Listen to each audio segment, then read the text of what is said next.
Well, good morning, everybody. I'm Nick Slavik. I'm the proprietor of the Nick Slavik Painting and Restoration Company, and I'm also the host of Askapainter Live, a show that will be airing live today at noon Central Time from the Facebook /Askapainter page, brought to you by the PDCA.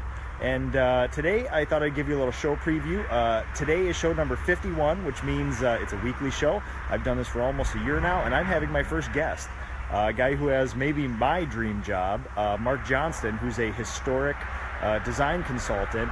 We're actually meeting at a place not far from here in Shakopee, a town next over here, a place called The Landing. It used to be called Murphy's Landing. It's a historic reenactment of an old, probably 1800s village. They have old buildings, they have people who do reenactments there, they have a working farm, all that good stuff there. And Mark is a woodworker, a period woodworker in the kind of realm of 1700s to 1800s. He does a lot of period woodworking stuff. He has a bunch of cool tools.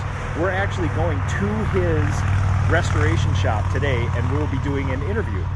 It'll be, it's a little bit selfish. I have lots of questions for Mark. I'm super interested in that stuff.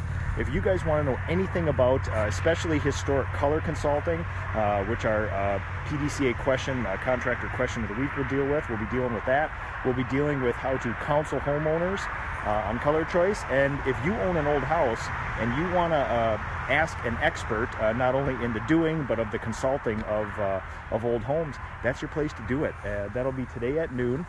I think I'll get a little walk around my job site here. This one's a fun little rambler for a good friend of mine. We're doing a drastic color change here. We got everybody plugging away. Perfect example of my my wet edge here. Everybody's following along. Beautiful, cool morning. So, all right, everybody, today at noon, we'll be going live. You're going to get to see some examples of some period woodworking tools and everything you've ever wanted to know about historic restoration, all answered for you live today. We'll talk to you later.